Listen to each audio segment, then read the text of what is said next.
What's going on? What's going on, man? Y'all know who it is. You know what it is, man. It's your boy Big June. I'm back with it. Here with another episode of Big June Sports Talk, man.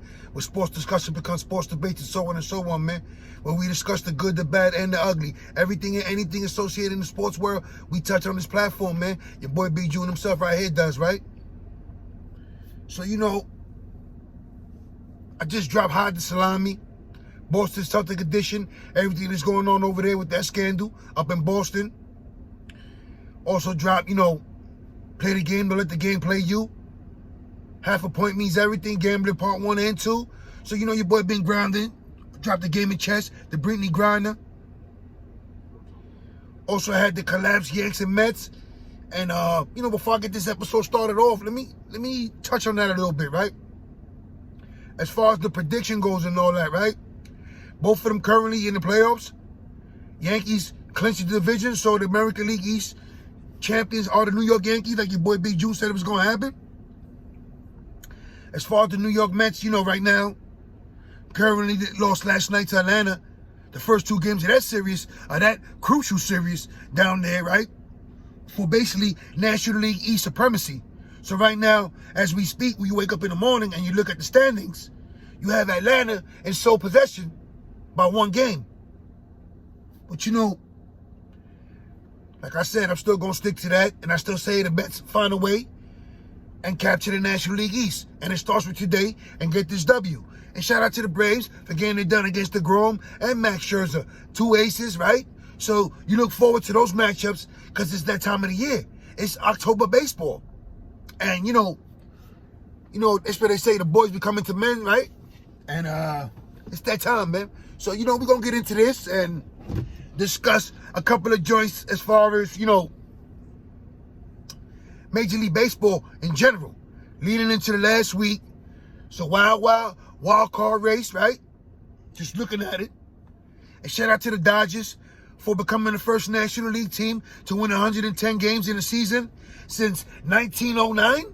So, again, shout out to the Dodgers for getting it done. While we giving out congratulations and all that, let's shout out Albert Pujols as well for adding to his numbers, his stats. Added number 701 to career home runs, right? So again, Albert Pujols, shout out to him. Yadier Molina, Adam Wainwright, and the whole St. Louis Cardinals, right? Making the playoffs and, riding out, getting that 1 chapter in. Hopefully, they can make that noise and ride out the right way, right? As I mentioned on the wild card race, but before I get into that, let me congratulate the Seattle Mariners for making the playoffs in 21 years. So, last year they finished off strong, So, you ain't know what to expect. Because a lot of teams are borderline whether they want to be competitive. Can they keep the players they have on the roster and stay competitive? And the Mariners, answer that question with a resounding yes. Not only did they say that they're in it to win it, they also acquired Castillo, who I was looking for the Yanks to make a move on at the deadline. So again, shout out to the Mariners for making the playoffs and the whole Seattle, and hopefully y'all can make some noise in the playoffs. But that's one thing I love about baseball. And it's just like one season you could see the normal teams, right? The Yankees, the Red Sox, or the Dodgers, and then the next season you might see teams like like the Giants, who went from winning 107 games, 106 last season, to not even making the playoffs, to finish with a losing record. See, that's the thing about baseball. 1 minute you're up, the next minute you're down. Shout out to the Cleveland Guardians for capturing that American League Central. No one talked about them, including your boy Big June. At the beginning of the season, when you had the previews, and I did my little preview, everything was centered around, can anyone stop the White Sox? With all the acquisitions that the Minnesota Twins made, are their players in the equation? And the answer to that is no, right? So once again, shout out to the Cleveland Guardians for getting it done, reaching the postseason.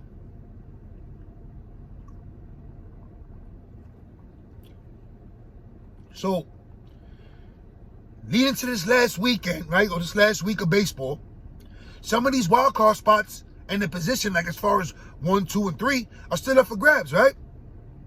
So in the National League, you got the Brewers and the Phillies. And this last week, going at it. I looked at some of the schedule, And it looks like, I want to say the Brewers, after this series, are off to face the Diamondbacks, or at home to face the Diamondbacks, while Philadelphia still has to battle with the Houston Astros, right? So if you look at the remaining schedule, and obviously that plays a factor in entering who captures that last wild card spot in the National League, right? So right now you have the Brewers with the Marlins going at it, and you have Philly with the Nationals, which is a divisional matchup. Everyone knows the Nationals are lousy since they won that championship. So those should be gimmies for the Phillies, right, moving forward. There's no game that's a gimme in any league, respectively, right? And in baseball, you got to play the game in between those white lines. So my question to you is, who gets in? Is it Philadelphia? Is it Milwaukee? Now, let me add a twist to it for you, right? Because ever since Juan Soto and Josh Bell were traded to San Diego, along with Hader, the reliever from Milwaukee, San Diego hasn't been playing phenomenal ball. And they stumbled to the finish line. So currently, right now, all three teams are really sandwiched in between each other, battling it out for a wild card spot. So now, with that twist I just added, right? Now, let me repeat the question once again. Who gets in? Is it Milwaukee? Is it Philadelphia? Is it San Diego? Does San Diego hold on to that spot? Or do they collapse and miss the playoffs again? With a started lineup, heavy rotation, right? You would think that they'll have, if not the division, which they can't do it because the Dodgers reign supreme in the National League West, you would think that that wild card spot will be sown, right? But as we speak right now, the only pure team that's sown as a wild card spot in the National League currently is the New York Mets. So basically the loser of that division of the National League East has that number one wild card spot secured, right? That's a nice consolation prize for not winning the National League East, right? But again, Milwaukee, Philadelphia, and San Diego. So, you know, if it goes by looking at the roster, all three teams are talented. And if you look at all three teams, you would say the team that doesn't fare much as far as offensively with the firepower of Philadelphia and San Diego will be Milwaukee. But yet here they are, still battling last week, and they're going toe-to-toe with Philadelphia for that last wild card spot. So if San Diego does slip up, you could possibly see both Philadelphia and Milwaukee get in. Or either or. Or if San Diego does get in, these last 4 games will be, I mean, very interesting. There's no way to go about it. Just think about that for a second. They battling. We're not talking about no individual accomplishments as far as batting title, home run, triple crown. Can Aaron Judge do the pass Roger Maris? We're talking about 2 teams battling it out for a wild card spot. With the equation knowing that the team on top of them is also faltering and stumbling down that stretch. So possibly you could see Milwaukee and Philadelphia leapfrog San Diego. And the Padres will be once again miss out on the playoffs, right? Then at least it's all hypothetically speaking, because San Diego could win today, cement their legacy cement their position in playoff position, right? As far as the wild card, and then listen, you 2 teams will have to battle out for the final wild card spot. Loser of the National League East secures the top wild card spot, right? San Diego's looking to secure the 2nd spot. So that 3rd spot is being battled out between Philadelphia and Milwaukee. Who wins that one? Let's stay tuned because we're all going to find out, right? So I spoke about Roger Maris and, you know, some of the uproar. A lot of people commenting on why is Aaron Judge being celebrated as far as 61 when Barry Bonds has the home run record and has the home run single season record as well. Right? Well, as far as a standpoint, in the American League, the most home runs was 61 by Roger Maris, which was just tied by Aaron Judge. So with the last final games remaining, we're all looking forward to see if Aaron Judge does surpass and breaks that 61 by Roger Maris. So the whole hoopla, it really is not because he's Senator being a Yankee and he's breaking another Yankee record. It's that was the barrier, that was the milestone number in the American League as far as the home runs. So in 2022, you see Aaron Judge on a walk year, batting it out. No one expected him to hit 61, to be at the pedestal of reaching 62. So it's just crazy knowing that he betted on himself and, a tremendous hell of a bet, and no one could argue about that.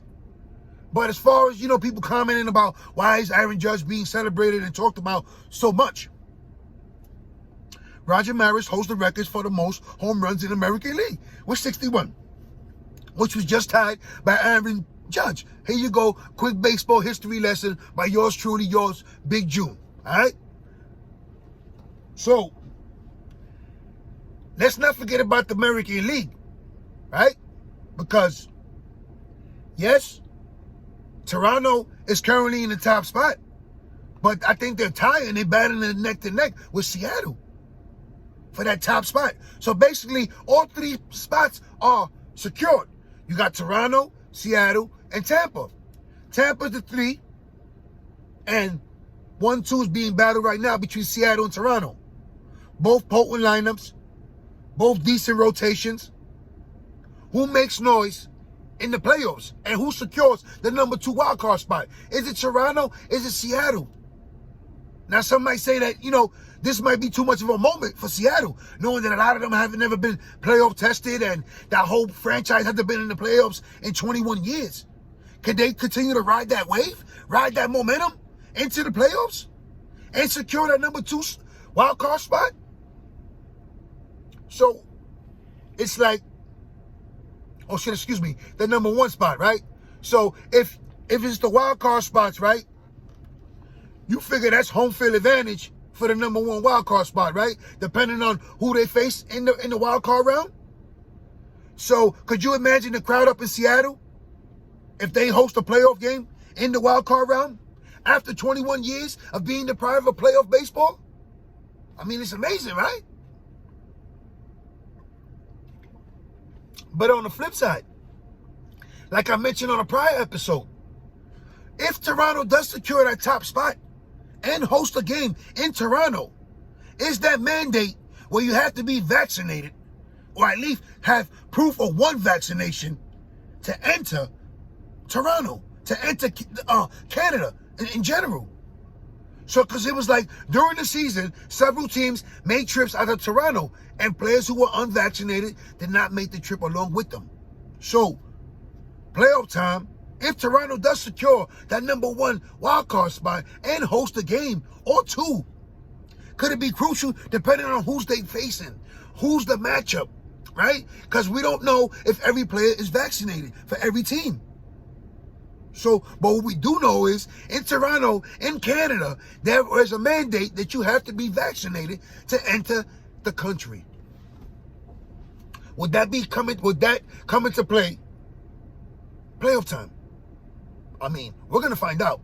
I mentioned that on a prior episode, if the Yankees and Toronto do face off in the playoffs, right? Like in the divisional rounds or in the championship series, who knows?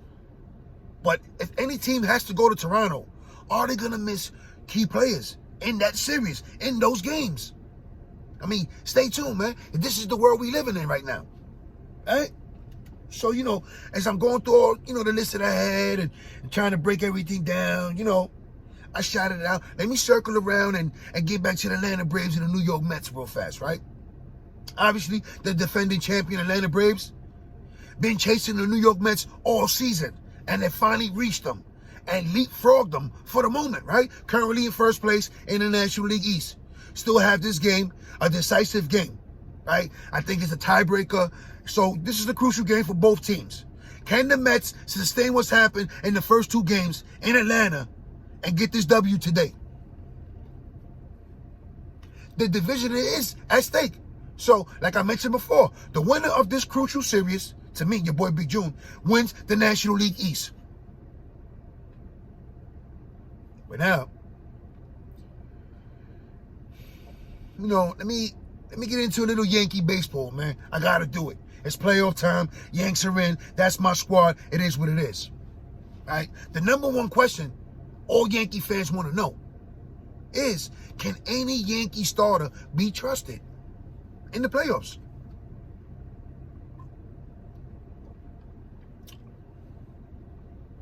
Let me repeat that in case you ain't hear me correctly or clearly. Can any Yankee starter be trusted in the playoffs? We're not talking about Frankie Montez. We're not talking about Domingo Germán. Right? Because these dudes probably won't even make a start. And if they do, they're about to be like one of them spot starts like Tampa has made infamous for, with the 1 inning, 2 innings, whatever the case might be. As a Yankee fan, I'm nervous to see how Garrett Cole performs. With all the money, the money, the strikeouts, the rumors, was he greasing the ball? Was he looking for an advantage? He hasn't been the same since. He's been hittable. Okay. Nestor Cortez. Yes, tremendous revelation since last season. All right? Tremendous upside. No one's seen it coming, especially your boy Big June. Shout out to Nestor. Can he be counted in playoff time? All right? Yes, Luis Severino, supposedly he's back, and, you know, they're going to insert him into the rotation, into the playoffs. He's playoff tested, battle tested. But can he be trusted right now, at this moment? The season is basically over. We secured a playoff spot. We secured the American League East. Moving forward, looking at up-and-coming series coming, right? Because we have a bye, us in Houston, right? Can any Yankee starter be trusted on this playoff run? Is it Jameson Taillon? I mean, we're going to find out either way. So before we get ahead of ourselves and book a trip to Houston for a rematch and all this case, we need to understand one thing as Yankee fans. This rotation is shaky. We just started playing more consistently. We went through a little bad spell, which was, you know, it happens to every team. It's 162 games, like I always mention. But these bats can be silenced. And we all witnessed them being silenced in the playoffs. And we all witnessed Judge have a tremendous season. Can he carry this momentum into the postseason? You know, DJ LeMahieu just returned. So hopefully, you know, he can energize that lineup moving forward in the playoffs. He could rediscover some of that patent inside-out swing he had, dominating the Yankees the last couple of seasons. You know, the rebound season that Gleyber Torres has, can that continue in the playoffs? There's a lot of questions leading into the playoffs for the New York Yankees, man. Yes, we secured the number 2 seed. Yes, we secured the first-round bye and home field advantage. You know, but it's a lot of question marks, man. So, you know, enjoy the moment. Soak it all up. Let's get ready. October baseball is right around the corner. There's no denying right now, baseball, 162 games, has come to an end. This last week determines a couple of wild card positions and spots to see which teams get in, which teams secure the number 1 or 2, secure either way. So now when you're looking at it, listen, right? Put it into quick context for you, right? Could you imagine how crazy the city of New York would be if the New York Yankees or the Mets win a World Series? Right? Or, you know, teams like Seattle, who haven't been in the postseason in 21 years. The state of Florida recovering from this current hurricane that just hit us. What would it be to see Tampa? You know, I'm not, you know. What would it see to be if they see Tampa reach the pinnacle and actually succeed in capturing that World Series title and bringing it to Tampa, bringing it to the state of Florida? I mean, could you imagine how Toronto would erupt? How Canada would erupt? Will we see Drake running around with Vladimir Guerrero Jr. jersey? Acting a fool in the parade and shit? Now he's the ultimate baseball fan? I mean, playoffs is everyone is 0-0. It's a fresh start for the teams that did qualify. So, you know, any given team could gain that momentum and ride out. Like I mentioned, you don't want to have your team playing bad ball leading into the playoffs. The Yankees were stumbling August, beginning of September. We righted the ship. We're right where we want to be, playing good ball leading into the playoffs. Let's continue with that. And as far as a couple of teams that missed out on the playoffs, let me shout out the Baltimore Orioles for the simple fact of being competitive. And, you know, I am rooting for y'all to hit 82 wins. So that secures a winning season for Baltimore. Now, no one expected that. No one expected for Baltimore to compete in general. They traded away a couple of pieces at the deadline, but still remain competitive to the last weeks of the season. So again, shout out to the Baltimore Orioles. Your future looks bright. And, you know, that whole American League East is going to be a juggernaut, man. It is what it is, huh? Before I get out of here, man, all my family and friends out there in New York, stay safe, stay sharp, stay blessed, stay alert, stay on point. Sunshine State, please be praying for y'all. Hopefully everyone, you know, this hurricane, you know, we can recover and stay safe, stay blessed, stay sharp, stay alert. I'm out of here, man. One.